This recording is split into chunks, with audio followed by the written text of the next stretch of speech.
here. And 3, 2, 1, we are live. Welcome to the Mixed Martial Links podcast. We apologize for not being with you for the past couple of weeks. But goddamn, shit has been going down for a couple of us, and we just didn't have time. Bilal is getting married. Alejandro is getting robbed. And, well, I just have kids. A kid. And almost kids. One more month, Bilal. The due date's in a month. Oh, congratulations to you and Rissy. Yeah, it's holy shit. It's gonna be nuts. It's gonna be lit. The house is gonna be lit on fire by Daniel when he gets jealous. Yeah, it's gonna be nuts. First things, thank you all for joining us. Follow us on YouTube and Twitter and SoundCloud. I'm actually gonna be getting rid of the SoundCloud. Only one guy listens to it, and he could just download it. Like, only one guy uses SoundCloud. Nobody uses SoundCloud. Everyone just watches it on YouTube or listens to, or downloads it directly. And I'm paying $15 a month for it, so what the fuck? I don't need it. But yeah. Also, I will be competing in a jiu-jitsu tournament, Grappling Industries, Secaucus, New Jersey, next week Sunday, so we will not necessarily be around Sunday, but we will hopefully record sometime during the week, or maybe Saturday night. Well, no, UFC 245 is Saturday night, so we're probably not recording Saturday night unless we're right after the card. Yeah, I'm not going to be able to do it because I'm going to be on leave and driving to Cape Town, so... Fair enough. So we'll figure out a week date. No, I'll be on leave so I can record in that. Oh, okay. But for those who might remember who Mads Burnell is, he's in my no-gi division. So I'm going to be going up against a Brazilian Jiu-Jitsu black belt. Yeah. I'm not a black belt. But we believe in you, Ben. I appreciate that, but I don't think you really mean that. No, of course I do. We can awesome match from now on. I really would love to do well because this is my first tournament back in like 2 years or more, and also I am going to be dropping to 170. So, and I mean I'm doing pretty well. I weighed less than 6 pounds over the limit. I weighed 5 pounds over the limit this morning, so that's perfect. Like the whole week, I'll just keep my diet going. I'll shed that extra 4 or 5 pounds that I need to. If I need to sweat for a minute on the morning of, that's perfectly fine with me. And then the rest is just one big dump. So, yeah, it's one big dump. I'm going to drink coffee the morning of, like get a nice big coffee and just shit everything out. Does coffee make you do that? Yeah, it's a diuretic. I mean, it's a non-illegal diuretic. No, I mean, like I've never had that effect with coffee. Yeah, coffee makes you shit. You didn't know that? I did not know that. No. Oh, yeah, Google it. Okay, we have a bunch of stuff to talk about. First of all, episode 52. Welcome back, everyone, to our loyal fans, to new fans. Well, welcome. I'm your host, Ben Cohn. We have Bilal here. We got a lot to talk about, and almost none of it has to do with the fight card last night, but we're going to get it out of the way. Overeem versus Rosenstruik headlined the card. Rosenstruik won with 4 seconds left by a horrific knockout, which was hilarious. He split Overeem's lip from the base of the lip to the base of his skull, essentially. And it was so funny because Overeem's protesting the stoppage because Tandan didn't stepped in, but then didn't stop it. But then as soon as Overeem stood up, he stopped it. First of all, Tandan was terrible last night. I like Tandan as a person, but as a ref, he's not good. But he stops it. For people saying that Overeem wasn't out, dude, can you imagine if Tan said no, don't turn around and hit him again, and Overeem got a follow-up strike while he's laying prone on the ground, he's leaned up against the fence, out cold, hands by his side, and you think that we should go yeah, just hit him some more. Overeem is known for his ability to come back from knockout strikes, so that's his specialty. It's so bad.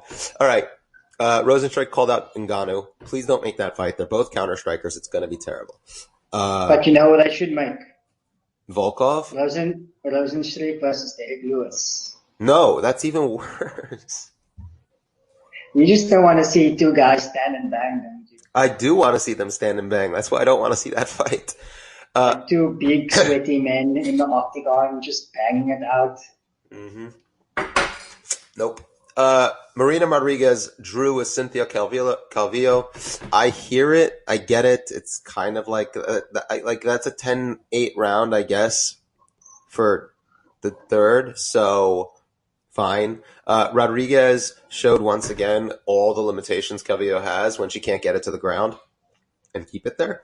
Calvillo showed that she can miss weight again.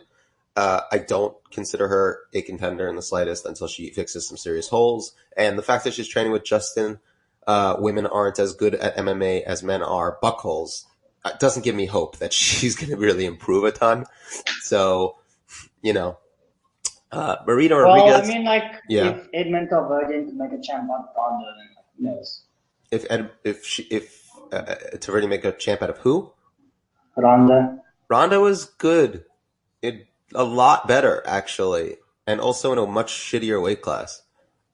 But like he did, if you remember properly, like I think refused to train her when she came in because similar, You're very echoey, just so you're aware. Fucking hell. Yeah, you're just not coming in so clear. I get what you're saying, though. You're basically saying, but Ronda is also in A, a worse division. B, she's a way better athlete. Just a way better athlete. Like, she has real power in her hands, too. Like, she was a genuine threat athletically. Calvillo is not at all a threat athletically. Like, she is just not a very significantly, high-level athlete. And she's in a division which has a higher athletic ceiling. The body types can, even when they're lacking athleticism, can also benefit them because she's short and thicker, and Marina just towered over her, and the length and leverage she was able to generate. Marina also showed a bunch of stuff that I really liked. Her punishing clinch work was awesome. The strikes she was landing, she was really got potential. I would say a lot more than Calvillo, and Calvillo is also, we should note, quite old for a fighter. She's 32. She hasn't been fighting for that long. 3 years only, actually, but she got in very late, so that's not a good sign for her. Meanwhile, Rodriguez is also 32, but her style is also much more punishing on her opponents, and she's also only fighting for 4 years. So basically, what we've learned is that women's featherweights is now going to be way older, and those are the prospects. I got no words. I mean, there's stuff we could talk about still. I'm gonna. Do we really want to? Listen. Look, our job. It's our job. Damn it. Well, what? It's the end of the year. We can do a shitty job at the end of the year. Listen. Okay, Ben Rothwell and Stefan Struve. We got to talk about Ben Rothwell's dick kicks, basically winning a fight for him. This is where Tandan also sucked. He basically convinced Struve to continue because he would be a no contest if he didn't. So kind of shitty on his part. He's like, Struve, you're probably winning. You should continue because it'll be a no contest otherwise. I'm like, no, that should be a DQ. Even if it's accidental, if you can't continue because of 2 dick kicks, fuck you. That's a DQ. I'm sorry. That should have been a DQ. Ben Rothwell's an asshole, even if he's not trying to be an asshole, but he is. I mean, steroids and failed tests and just a fucking weird dude. I'm sure he's this nice guy in his way, but that's super shitty. Yeah, that's super shitty. I feel bad for Stefan. I really do. On the plus side, did you know that Stefan Struve was promoting a new, I don't know what you call it, a ball cup? A ball cup? Yeah, he was promoting a new ball cup on Instagram a few weeks ago. Is that the thing where you have the ball and you try to get it in the cup on a string? I don't know what you call it. Your crotch shield. A cup. It's just a cup, dude. Daniel is here yelling, "Daddy." Oh, come here. I don't know, your children protector. Your sperm bank. You want a hug, buddy? Or you want to give your me a 4 cocks. Daniel wants to say hi. Say hi. Hi, Daniel. Say hi to Bilal. Hi, Daniel. Please tell Ben that 4 cocks is a better term for it than cup. 4 cocks? What? 4 cocks. Yeah, I can't understand what you're saying.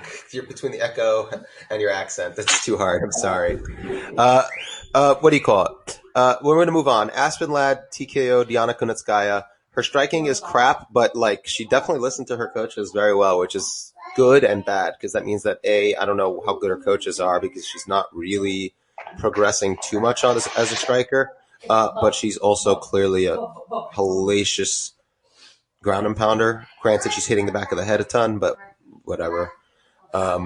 She's got power. She's athletic in the sense that she's like so strong that she's going to be a problem regardless for who she fights, until she could fight someone with real skill and can match her athletically. But yeah, Cody Stamann versus Song Yadong, the other draw on the card.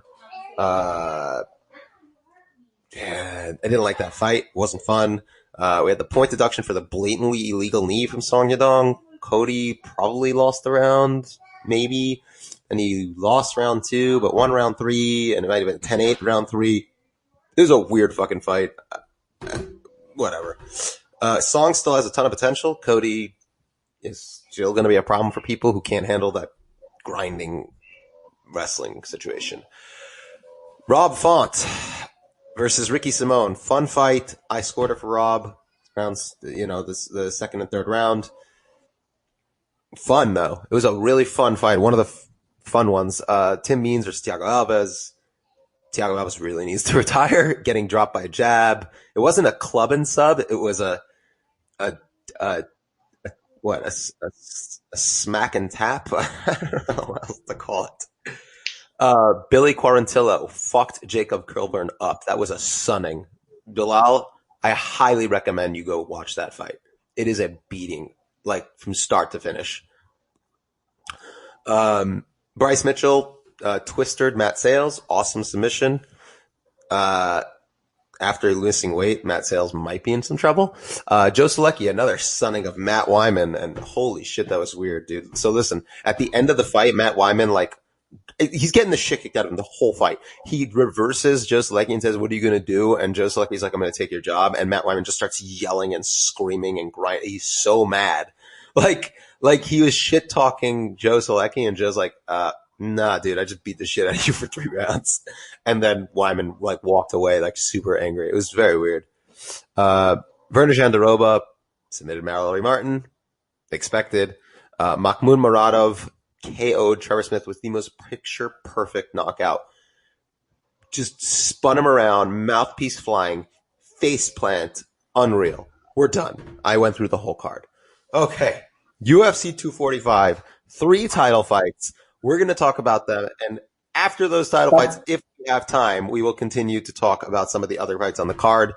But let's talk about them out of order, because I want to talk about Max Holloway versus Alexander Volkanovski. We're going to get to it. We have to talk about Usman Covington first. We're going to work top down. No, fuck off. Okay, we're talking about top down. Okay? Fuck off. It's my podcast. Always start with the centerpiece. There's a reason. Listen here, Ben. There is a reason why the crotch is in the middle of the body. There's a reason why what? You are so not clear.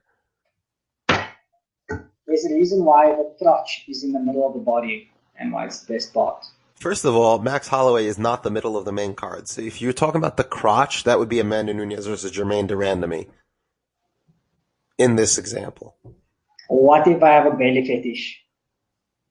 That's not the crotch. Listen here, Ben. I enjoyed that you're like, shit, he got me. I have to work. What will I do now? Listen, Ben. You just pulled a standard politician when they're caught saying something that's so blatantly wrong.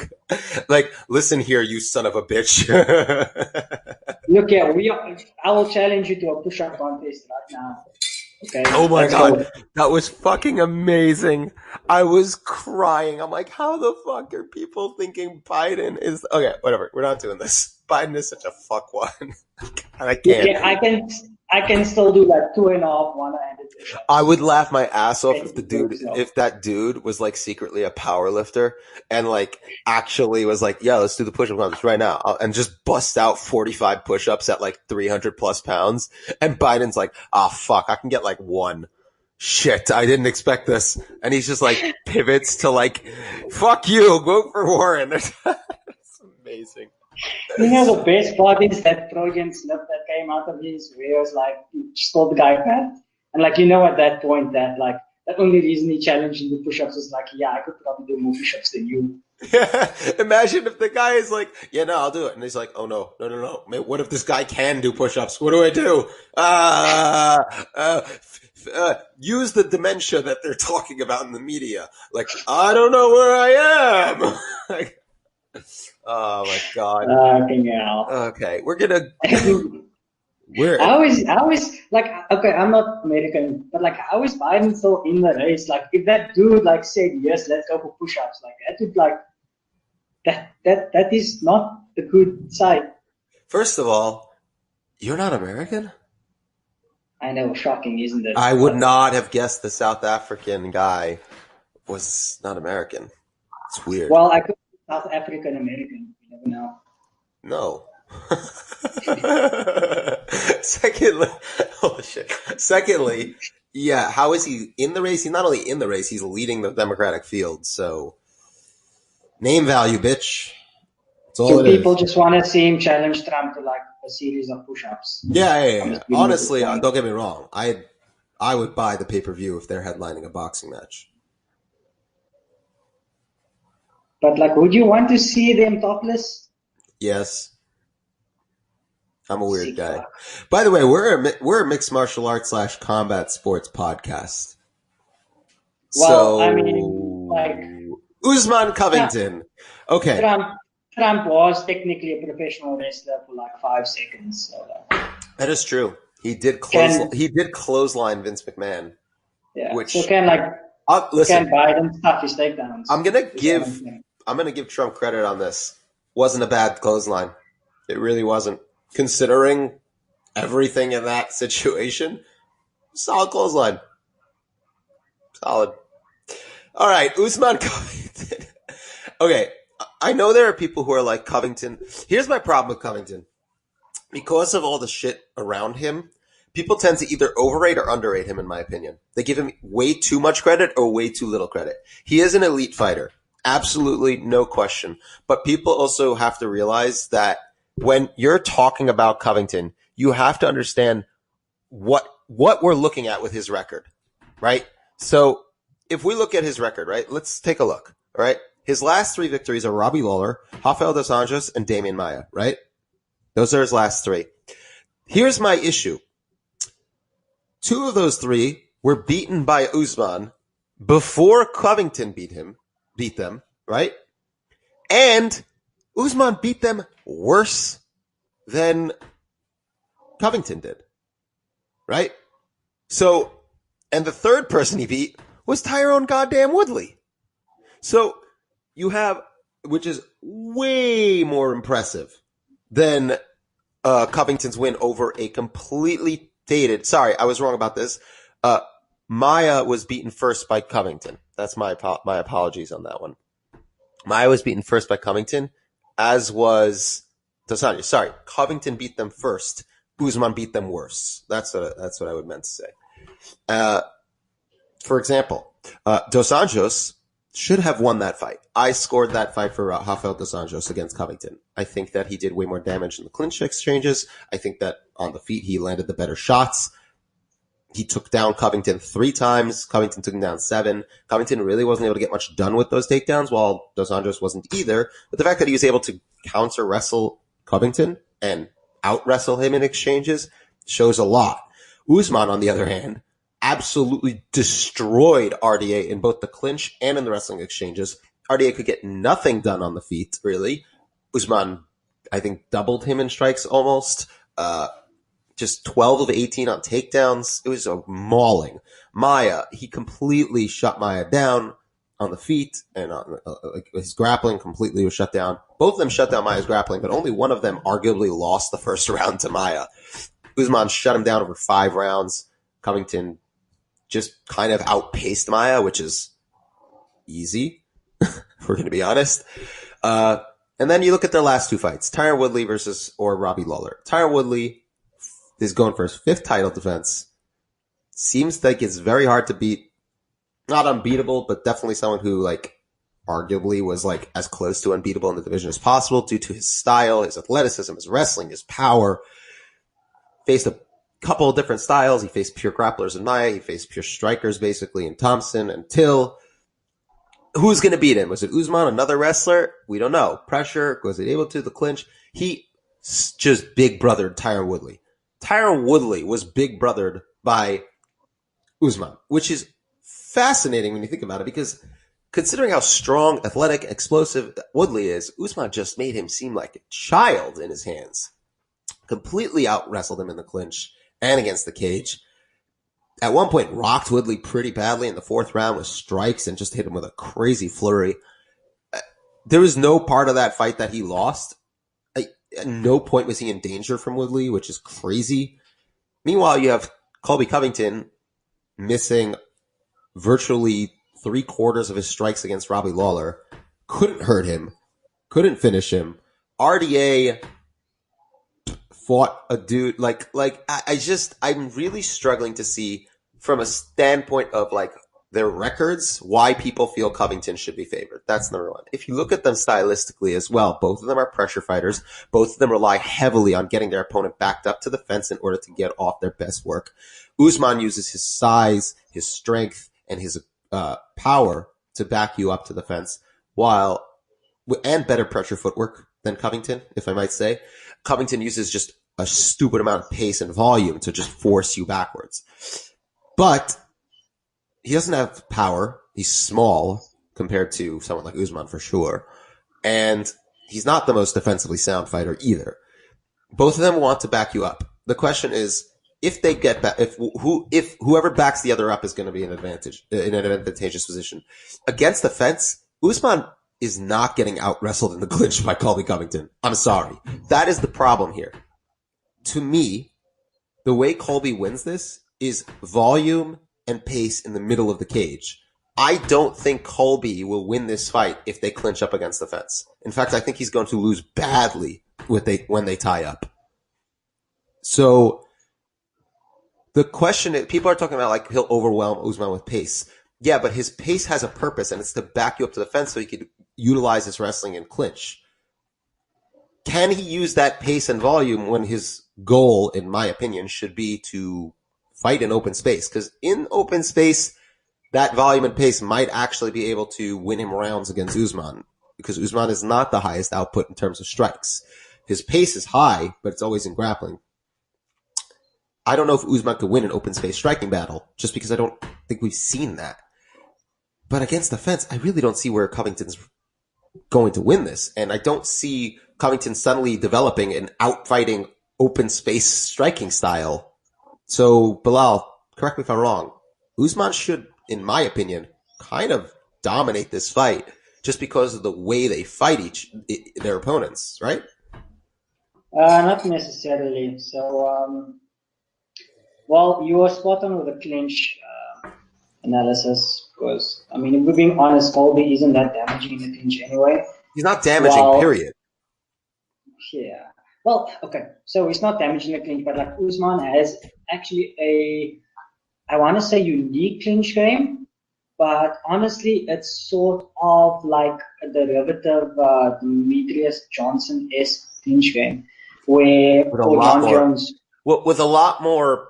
Here's the thing with Usman. This is the last time I'm interrupting you. I'll let you speak after this. I'm sorry. Usman specifically has a unique blend of skill, wrestling skill, grappling savvy, because he's actually a very good sub-grappler, I would say, just based on the way he flows. Specifically defensively, but his offensive game is actually pretty high as well. And also just the sheer size and power he generates in those clinch exchanges is kind of absurd, especially because he can keep it at pace. So that's why I feel he's so unique, at least in those clinch exchanges, that he's so big and so strong, but also is not like slow pace. He doesn't just hold you. I mean, he's very good at holding you. Don't get me wrong. He can stall with the best of them, but he doesn't have to. And that's what makes it so scary, is that he could shut your pace down while also imposing a pace on you that is just, but grinding, but also just draining. Well, okay, so what I wanted to get at was that even when he doesn't take you down, he does do, especially he does this weird body lock where he doesn't get a full body lock on you, but he will use the shoulder bumps to kind of push you up, and then letting you get the underhook to defend against the takedown. He'll then mash you up in the body with his right hand while occasionally hitting you with a knee. So it's a lot less offensively potent than John Jones and Demetrius Johnson. But at the same time, like, you are not escaping the fence when he has his hands on you. So like, he can just keep you there and keep plucking away at your body until you are like thoroughly just drained. Or even if you're not drained, you're going to be losing the round regardless. Absolutely. And it gets even worse when he takes you to the ground. Now, I'm not sure if you'll be able to get Covington to the ground or be active on the ground at least with him there. Because Covington is still a good wrestler. But He's not a great defensive wrestler, though. Well, like, he still wasn't, even RDA wasn't able to hold him down. RDA is not able to hold him down, but the fact of the matter is that RDA is a far inferior wrestler to Usman against the cage. Oh, definitely. But, like, okay, so where I was getting with this was that if they do clinch up, Covington is so ineffective in the clinch offensively, and, like, I don't think he's going to outstrength Usman. No. So at that point, it might just end up looking like the Woodley fight at the clinch specifically. The only real shot I'd give Covington is in open space because he throws an insane amount of volume, whereas Usman he's not exactly low volume, but to be honest, he's not really he has good pressure footwork, but he's not a good striker. No, he's not. That's say. what I'm saying. But here's the problem with this. That's what I was saying. I said, in theory, Colby can technically win on the feet in an open space striking battle. But Colby's open space striking is geared in a way where it's to get him to move forward into the clinch. It's not open space striking for the sake of open space striking. We saw him kind of try it against Maia successfully, but he ate hard shots in the beginning and hard counters from fucking Maia until Maia gassed.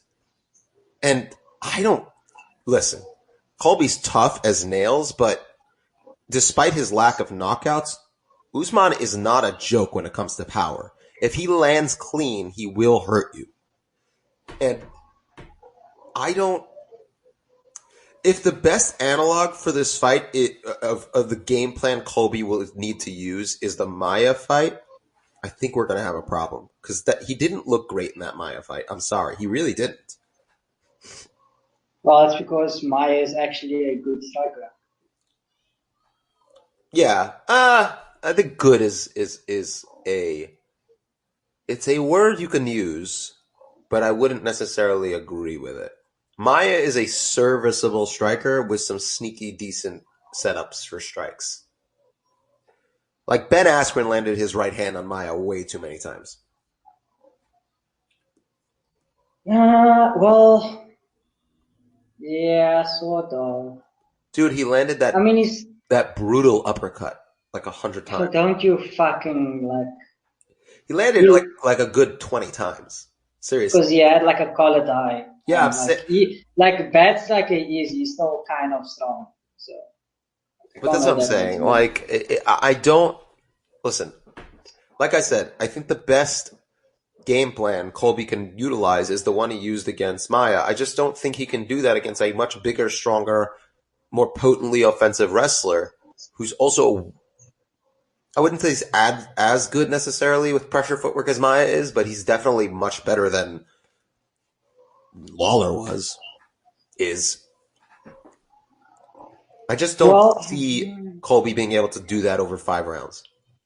No, well, the only thing he has that makes it work is that insane pace. Because if he can start throwing like that, I think he can keep Usman off him.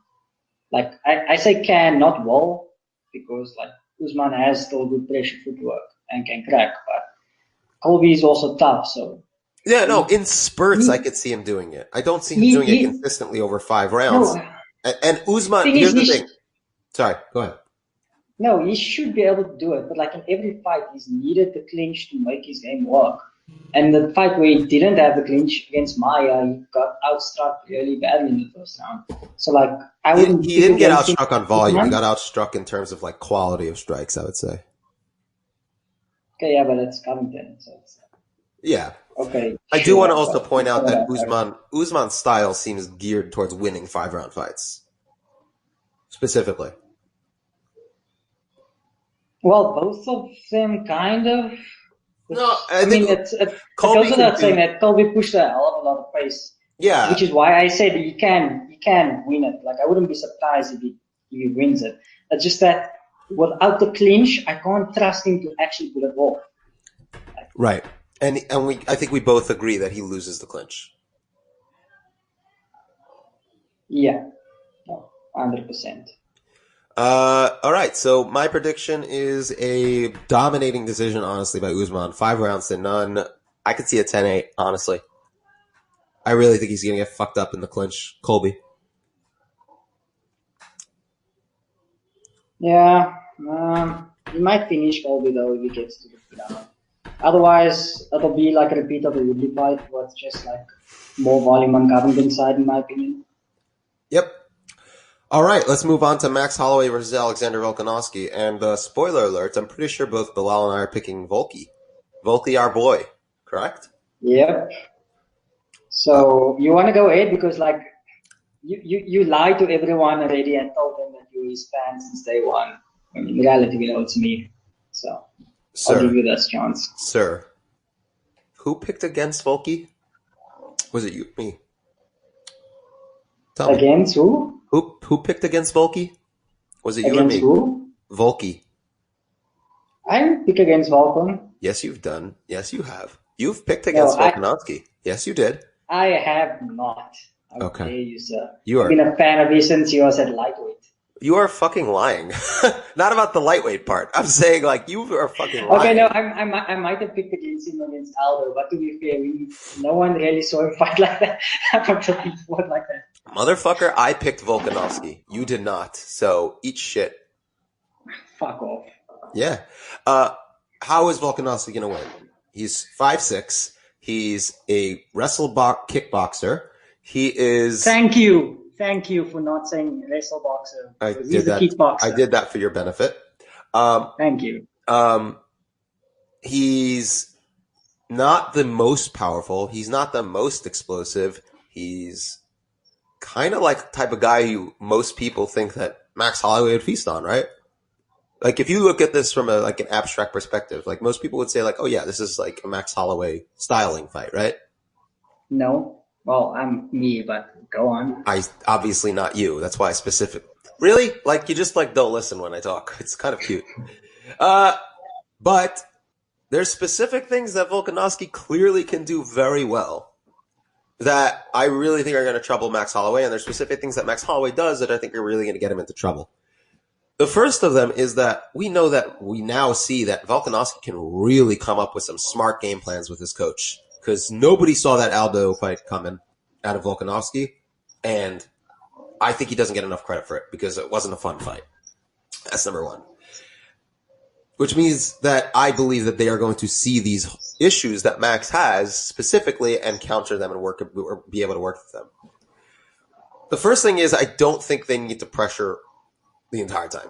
In fact, I don't think that would work necessarily well, because if Max is allowed to focus completely on outfighting, I think he's actually going to be able to do a pretty solid job. Even though Volkanovski has good pressure footwork, he's not a fucking master at it. He's good, not amazing. That's number one. They need to be able to fight Max at all ranges. They need to make him come forward at times. They're going to need to push him back in spurts as well. This fight is going to be a fight that, in my opinion, is decided on the tactics employed as opposed to a specific strategy of like, we need to do X, Y, and Z, push him back at all times, make him come forward at all times. I don't think that that's going to be what needs to be done. Personally, you can feel free to disagree. Let me know if you do. Here are the tactics that I think are really, really going to be important to this fight. One, leg kicks. Max eats leg kicks all fucking day. Every single fighter. The guy's eaten 87% of leg kicks since he fought Cub Swanson. And it's not like 20 leg kicks. It was 108 out of 120. It was crazy. I added them up. he just eats leg kicks. Volkanovski's a good kicker, but the ones he used against Aldo are not going to cut it. He's going to need to put some sting on those to actually limit the movement of Max Holloway. That's the first thing. The second thing is that Max Holloway, as much as he uses those angles in the pocket and will throw these strikes and try and angle off to land clean to get a clear shot again and avoid the strikes coming back at him, there are times when he comes in. If his opponent meets him midway, he is kind of stuck, and we'll watch him eat strikes. He did this against Frankie Edgar. It's a big problem. He would eat the left hook, and he would block the left hook or eat it a little bit and then just get clocked with a right by Frankie Edgar. And it's a fight. It's a thing that I've seen him to get caught with multiple times by other opponents as well. Max is a little bit susceptible to those right hands. Poirier landed it like 24 times, big hard right hands over the top of his guard. Max's hands are a little low, especially when he fights wrestlers because he keeps them low to avoid the shot. I don't think Volkanovski needs to just out grapple him, but it wouldn't hurt if he can get some ground and pound off, right? And Volkanovski's ground and pound, while people haven't seen it recently, is fucking brutal. It's so brutal. His work in the clinch, again, Volkanovski is super strong. I know people were talking about how like Poirier was basically able to get nothing done in the clinch, and Max actually did some really good work there. Volkanovski can use those clinch exchanges briefly to kind of just shuck Max around if he can, and kind of get Max off his game if he can. Shoot a takedown, come up in the clinch, shove Max to the cage, separate, land a couple of shots, reshoot, keep Max guessing. That's what's going to be able to stop him. If he lets Max kind of get into a flow, and like we know Max loves to, that's where I think Volkanovski's going to have issues because he just won't be able to keep that kind of pace with Max on the feet. If he allows Max to dictate the pace and the striking, he's going to have a real problem. He's going to need to kind of alternate between coming forward, letting Max come forward, working on Max's, preventing Max from that circular movement that allows him to kind of like reset in exchanges or after exchanges by crippling him with leg kicks. I really think that there's a strong chance Volkanovski wins. And God damn it, Ben, give like Daniel some candy or something. Rissy's dealing with him, not me. Now that I'm done talking, I think we should. How are you supposed to deal with like another child if you can't even like keep Daniel happy? It's Shame not on you, my Ben. problem. Are you questioning my wife's ability to parent? I'm questioning your wife's ability to choose you. Talk about the fight, you bitch. Well, okay. So, like, to be honest, I don't think Max is a defined out fighter or pressure fighter. At least, I don't think he's.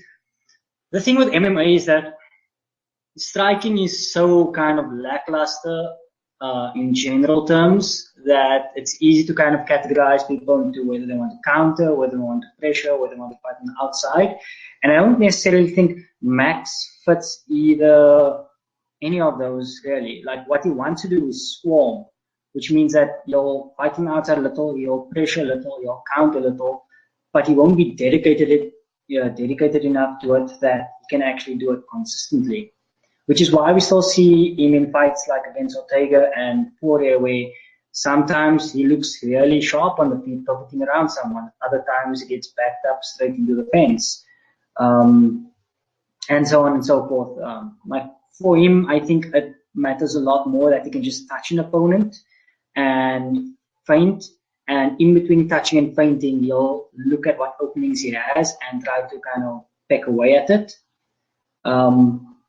The one issue I kind of have with that there and Volkanovski is that Volkanovski, like he has been able to sort of match really close to Max's volume already. And then in his recent two fights, he showed, this is probably credit to City Kickboxing, his camp, but like he showed the ability that if he's not throwing, he's content to just spit out feint after feint after feint. To almost fill up fake volume. Before he doesn't train without Adesanya, does he? He does. Oh, he does? Yeah, he does. Ooh. That can't be why, really good. Hooker, that's what Adesanya, and Volkanovski is a serious... Yeah, that's why I considered him a kickboxer before a wrestle boxer. because like he can wrestle, but like what we've seen out of him is a whole bunch of clinching and kickboxing recently, or even when he joined the UFC. The wrestling sort of came as an extra bonus, but those two things are what kind of define his style, and those two things exist in kickboxing also. Is he the best wrestler they have? He probably might be. I mean, I think his coach said that when he joined the camp, the only thing he could do was wrestle. So he very well might be. But for now, he's probably like one of the best strikers in the division, in any case, at featherweight. So I don't even think him being a wrestler matters that much unless he starts mixing up level change feints into that.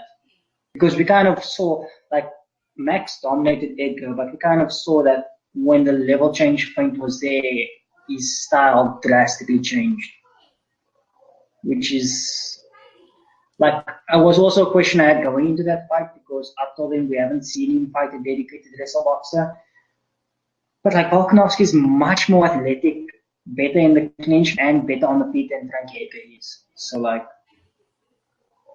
I don't know what to expect from Max. And if Volkanovski can get his feint game going, like I don't expect Max to win. Like, period. Like, I expect Max to try to get his volume game going, eat a couple strikes, get rushed into the clinch, and then get beaten up there, if I'm being honest. Because that's sort of what happened in the middle rounds against Poirier. And like, maybe... I mean, Max won the clinch exchanges with Poirier. No, but he still got held there. He still got what? And like, he still got held there. And I've never seen... Like, the most I've seen out of Volkanovski, the worst was having like neutral clinch exchanges with Aldo. Whereas like I've seen him beat up lightweights in the clinch. Like, more than... Like, if you remember when he came to the UFC, like, he was dropping people at the clinch with elbows. Like, the dude should be feared in that range. He should, but he hasn't been able to really implement it in his most recent fights. That's the problem. I do love Volkanovski's damage that he can do in the clinch. The problem is he hasn't implemented it at the elite level in the same way that I would have hoped to have seen him continue. In fact, we've seen him kind of move away from his ground and pound and his wrestling and his clinch as he's come up, like the rankings. That's what's confusing to me. The last time we really saw him fuck people up in the clinch was Elkins, which is not really a good indication of anything. Yeah, but again, like, he fought Mendes and beat up Mendes in the clinch really badly. He fought Aldo and neutralized in the clinch. Mendes, as amazing a wrestler as he is, he's very specific in his domination in the clinch exchanges. He's not like he's not a prolonged clinch fighter type. Yeah, but like, it's so impressive that like he was able to shut Mendes down, because like generally Mendes will at least hold you in the clinch, even if he's not offensive there. Like, Volkanovski just beat the shit out of him. True. Yeah, I really think that we're going to see Max lose his title here, and I think you do as well. I'm calling. Do you think that Volkanovski finishes him though? It's tough to say. He's taken a lot of damage in his recent fights, bar the Edgar one. So like, maybe, but like, he's also super durable. So you can never really tell with dudes like that, because like, they can always, their chin just drops. Yeah, their chin holds up until it doesn't. That's what's weird. I'm gonna pick Volkanovski via finish, just to be like adventurous, you know. Realistically, it's probably gonna be a decision, but and there's also a chance that Volkanovski does really well in the beginning, and Max kind of picks up the pace and can maybe win the last couple rounds and make it a draw by like getting a 10-8 in there if Volkanovski can't continue the pace. But I think this is going to be... I don't think it'll happen, but Max is kind of good at that, though. He is good at it, but like... So against Poirier, we saw that he could kind of be flustered into, you know, not having that there, just by offering the threat of a takedown whenever he wanted to up the pace. And like, between the clinch and Volkanovski's wrestling game, like, if he's going to spit out 1 million feints a minute and then also follow it up with volume when needs be, and Max if Max feels compelled that he has to meet even fake volume with real volume, like I don't trust him to escape those ranges. Honestly. I hear what you're saying. Yeah, I'm going to pick a finish, second round knockout, TKO, whatever. He drops him and he clubs him and just finishes him, I think, with TKO on the ground. That's what I'm going to pick. You're going to pick a decision, I'm assuming, right? No, I actually don't. I'm going to pick Volkanovski to win. It's just I don't know where Max's durability will like hold up after, especially the 4-day war. If it does hold up, then it will probably be like a shutout decision. Yeah. If it doesn't, then like I don't know, third, fourth round TKO. Fair enough. Because that's usually when he feels compelled to pick up the volume. So. Gotcha. Okay. Finally, we have not finally, but we have the Amanda Nunes versus Germaine de Randamie fight. This is a legit fight. I really feel like Germaine obviously deserves it. She's the most potent striker that Nunes has faced in a while. Tall, lanky, taller, longer reach than Nunes. I think a 3-inch advantage. Also has power. Likes to work off, can fight off the back foot, front foot, all that good shit. Here's the question. Does she really beat Nunes the second time around? I don't think so. This is the type of fight where I don't think the style matchup has changed all that much. Nunes has gotten better as a striker. Obviously, GDR has gotten better as a grappler, but is she going to suddenly be on the level of Nunes grappling-wise? I don't think so. They both have similar opponents, considering the way Nunes beat the shit out of Pennington, and then GDR beat the shit out of, and Germaine didn't beat the shit out of Pennington, but, she beat her. Man, this fight just seems like a Nunes wash. What do you think? I think Nunes will just TKO her in the first couple of rounds. Second round, Possibly. To be honest, I still kind of have my issues with Nunes' punching form. She is built like a modern MMA fighter, don't get me wrong. And she's, super athletic for a division. But, at the same time, she is kind of insulated by her reach a bit, while simultaneously throwing kind of loopy shots a lot. Mm-hmm. Against Cyborg, it seemed to work. Okay, that's going to be hindsight 2020. But it seemed to work out because Cyborg also likes throwing loopy shots so that they both engaged in basically the same range and they could just, mash power and durability, see who comes out on top. But especially after, it was a quick fight, but after Germaine de Randamie's fight against Aspen Ladd and those really pretty straight punches, if Nunes can't put her out, I'm not so sure that she can win down the stretch. Because, if she can implement those straight punches on Nunes, I think Nunes will probably eat them. And it's not like she's going to rush into the clinch like Holly Holm does, because Holly Holm has shit form. Yeah, but Germaine also is not. Do you really think Germaine will suddenly have the wrestling chops to stop a Nunes takedown? Like a dedicated. No, that's why I said. That's why I said if she can survive those first few rounds, But GDR also likes to operate at a slower pace. She's not interested in a high-paced fight. So, the questions that always surround the Nunes gas tank, which I think she's kind of solved already at this point, I have the same issues with GDR. She doesn't operate at a super high pace. So if this is a slow-paced fight, I really don't know if that favors GDR either, because that's the pace Nunes prefers. Well, no, it's more that if Nunes' biggest chance of finishing GDR would be in the first 2 rounds, right? Well, it's always that. Although, Nunes has also shown that she could finish late too, but just being fucking hard-hitting and attritive damage, yeah.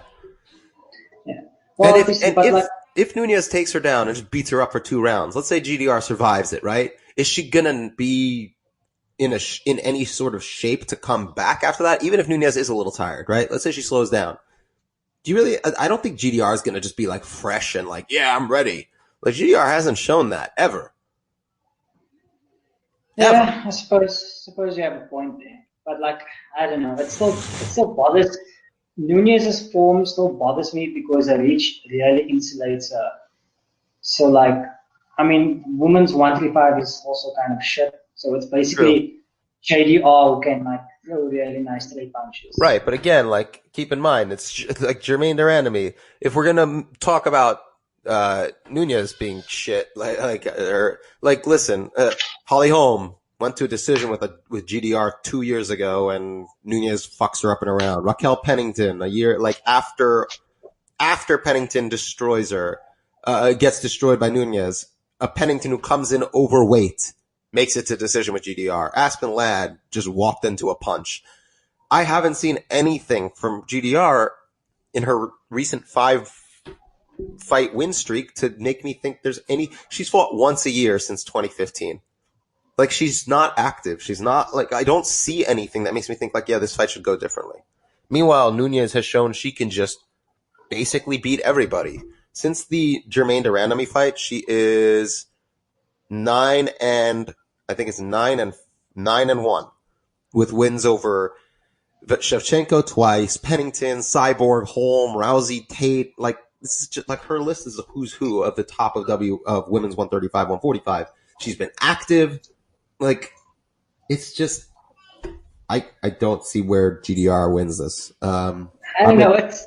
It still kind of just bothers me because she's not the best defensively, and like if someone can place those shots like down the pipe, I don't think she's going to come on top of those striking exchanges. I hear that, but maybe I have a bit of underdog bias with this whole thing going on also. But I think people just want to see Nunes lose. I think a lot of it's people. I'm not saying you. I'm saying a lot of people want to see him lose, so they'll like pick apart the things that she does wrong.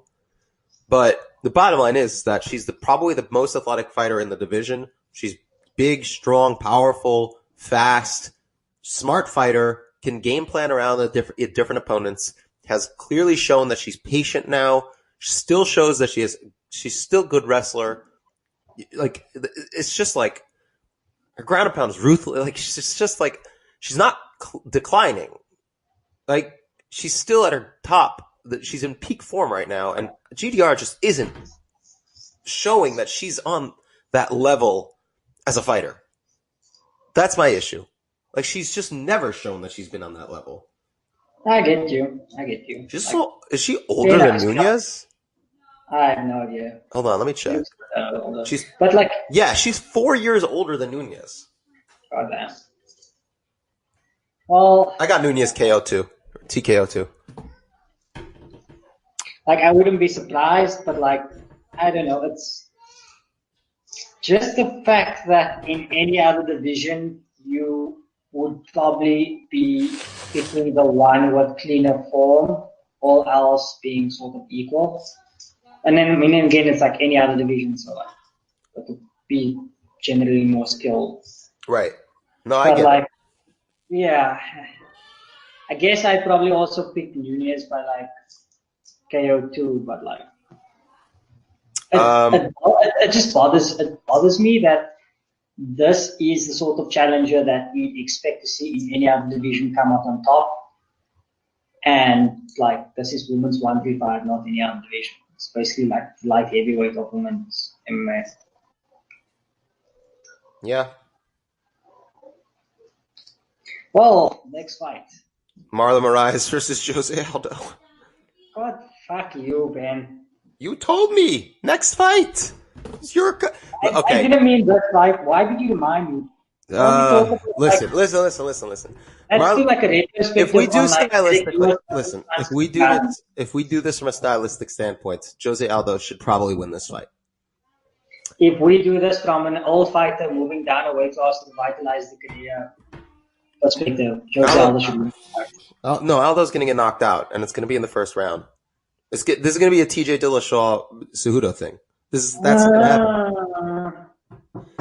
Fucking hell, Aldo. Move up to lightweight. What the fuck? Why? What is he thinking? Like, who told him, your problems are that you're faster than most of your opponents. You should go down the division where they're faster. I think it's the problem that a lot of them kind of feel where like, oh, I'm fighting guys who are slightly bigger than me now. Like, I've clearly lost my edge because size is the only thing that, like, allowed them to beat me. And then they move down and it's like, holy fuck, these people are fast.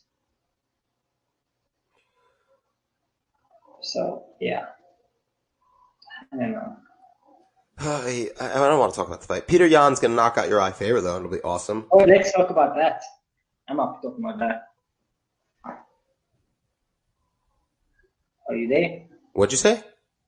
I'm up for talking about Peter Yan versus Uriah Faber on the other hand. I will let you talk about it. Go ahead. Enjoy. Okay. So, like, Uriah Faber likes to do three things. Feint the level change, throw an overhand, and wrap up a guillotine after he lands the overhand. Peter Yan can actually box, and kickbox, and wrestle defensively, and be defensive on the feet, and set up power strikes, and pressure someone to the fence, and throw volume, and feint. What I'm saying is that, like, Peter Yan will probably just duck under overhand and, like, just, I don't know, like, have his way with Uriah Faber's chin. I love that Faber came back and just clubbed Ricky Simone because I thought it was hilarious, and people were like, "Oh, Ricky will beat him," and I'm like, "Nah, this is a matchup that Faber's gonna fucking feast on." Ricky Simone got fucked up by what's his face, dude who wears like a black version of Habib's hat thing. What? That other Eastern European guy who trains at Sierra Longa.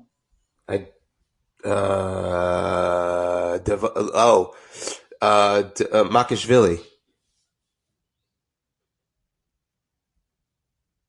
Hello? Bilal? Bilal! Oh, crap. We lost Bilal. Oh, well. I'll talk. It's Makashvili. Listen. Here's what's going to happen. Peter Yan's going to fuck Uriah Faber up until he knocks him out. He's going to knock out Uriah Faber. It's going to be glorious. It might take a round. It might take two. But he's going to knock out Uriah Faber. I don't know what happened to Bilal, but you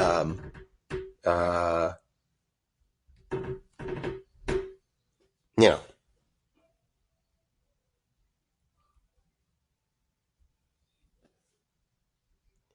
Yeah. I don't know what happened to Bilal. It makes me sad. Sometimes when he leaves me, it hurts my feelings, but there's nothing I can do about it. So, what I will do, though. Oh, I lost connection to the internet. All right, you there? All right, good. All right, we're recording again. What was the last thing you heard from me? I was talking about Murad Devashi. Yes, I mean to link them together. Well, listen, I'll listen to it at the end after we're done, and if we need to finish, re-record the ending. We'll re-record. What the fuck are you doing to Daniel? He sounds so sad. He is. He wants to play with me. Okay, well, basically, here's what we're going to do. We're just going to end it here. Thanks, everyone, for joining us. Also, congratulations to Elias Theodoro for his TKO win over Hernani Petruto. Our boy, Elias. Follow us on Twitter at MMAngst. Follow us on YouTube, Mixed Martial Arts Podcast. Support the show, share. Are you sure you didn't want to talk about Peter Yan's? I did kind of talk about how he's going to knock out Uriah Faber in either rounds 1 or 2, depending on how tough Uriah can. Well, I was going to say Speakable God. Because like that seems kind of tailor-made for Faber's overhand. Like ducking under it, coming back with his own. Oh, yeah. He's going to fucking just clobber Faber. It's going to be amazing. But yeah, thanks so much for joining us, everybody. We love you. Peace. Safety.